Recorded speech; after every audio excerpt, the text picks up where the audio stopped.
युवाओं में देखने को मिलता है, इतना टैलेंट पहले कभी नहीं था। और मैं ये सिर्फ आपका दिल रखने के लिए नहीं कह रहा, मैं दिल से इस बात को फील करता हूँ। आज के इस दौर में 98 to 100% मार्क्स कई स्टूडेंट आराम से ले आते हैं, और अगर कोई 98% और 100% मार्क्स ला रहा है तो किसी को कोई हैरानी नहीं होती। और हमारे दौर में सब सब्जेक्ट के मिलाकर भी कई बच्चों के 100 पूरे नहीं हो रहे थे। तो ये बात तो बिल्कुल तय है कि आज की पीढ़ी में टैलेंट की कोई कमी नहीं। लेकिन कहानी में ट्विस्ट कब आता है जानते हैं? जब बच्चे 14 से 20 साल की उम्र में होते हैं।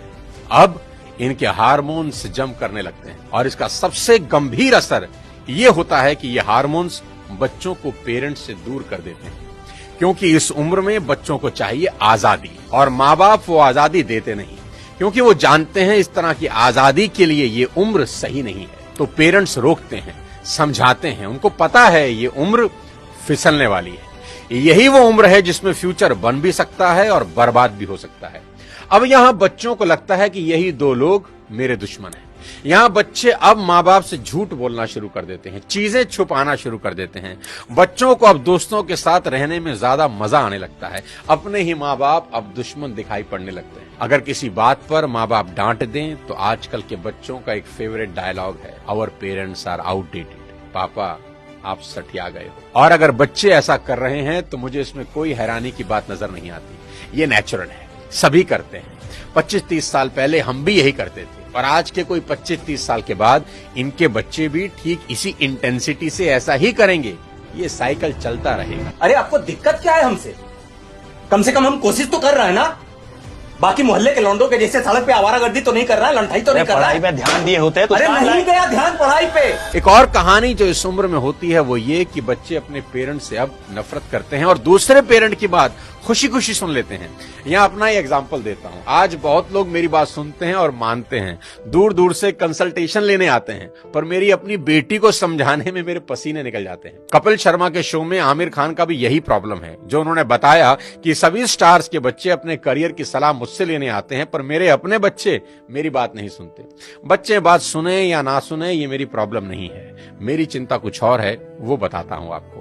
अभी कुछ दिन पहले मैं एज अ चीफ गेस्ट अपनी बेटी के स्कूल में गया, जहां उनकी प्रिंसिपल ने मुझे इनवाइट किया। उनका कोई एनुअल डे प्रोग्राम था। मैंने वहां भी यही कहा कि मेरी चिंता बच्चों की परसेंटेज को लेकर कुछ ज्यादा नहीं है, क्योंकि पिछले 20 साल में कोई 200 से ज्यादा कॉर्पोरेट्स को मैं ट्रेन कर चुका हूं, और मैं जानता हूं कि स्कूल और कॉलेज में पढ़ाई जाने वाली 90% बातें जिंदगी में कहीं काम नहीं आती, और 90% बातें जो जिंदगी में काम आती हैं वो स्कूल और कॉलेज में पढ़ाई ही नहीं जाती। मुझे तो याद ही नहीं कि कब sine theta upon cos theta is equal to tan theta मैंने अपनी जिंदगी में कहीं इंप्लीमेंट किया।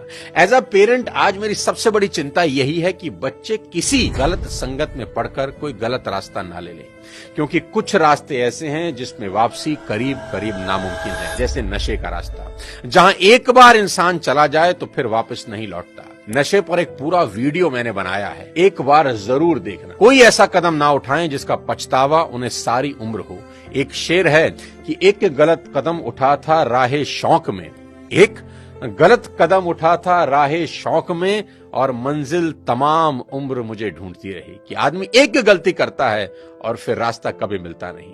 और मेरी तो सभी स्कूल टीचर से बस इतनी ही उम्मीद है और गुजारिश है कि वो बच्चों को एक अच्छा इंसान बना दे, क्योंकि टीचर आज जो पढ़ाने वाले हैं उससे ज्यादा ज्ञान तो गूगल पर एक क्लिक में अवेलेबल है। आज टीचर की रिस्पॉन्सिबिलिटी पहले से कहीं ज्यादा है। वो अपने स्टूडेंट्स को मॉरल वैल्यू सिखा दें, बस देश के लिए कुछ करने का जज्बा उनमें भर दें तो सोने पर सुहागा हो जाए।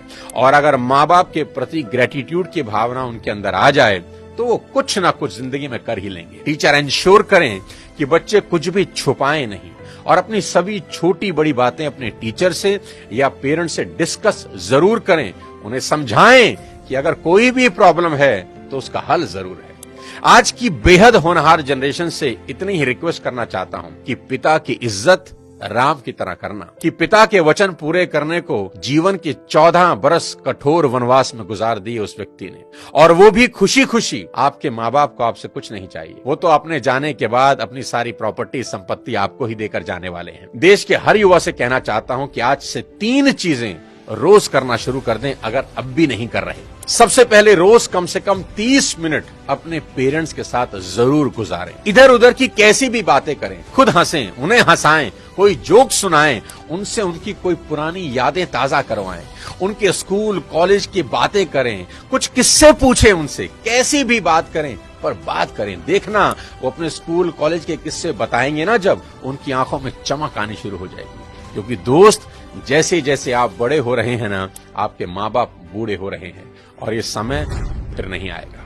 उनके जाने के बाद बड़ा अफसोस होता है कि काश ये कर लेता, वो कर लेता। उनका कर्ज सारी जिंदगी नहीं उतार सकते, पर अपना समय उनको देकर उस कर्ज का इंटरेस्ट जरूर भर सकते हैं। मुनव्वर राणा का एक शेर है कि लौट कर जैसे भी हो ऐ जाने पिदर आ जाना, लौट कर जैसे भी हो ऐ जाने पिदर आ जाना, ऐसी वैसी जो खबर सुनना तो घर आ जाना, और वक्त रुखसत हमें इज्जत से सलामी देने, जब डुबोने लगे दरिया तो नजर आ जाना। आस पास ही रहना अपने माँ बाप।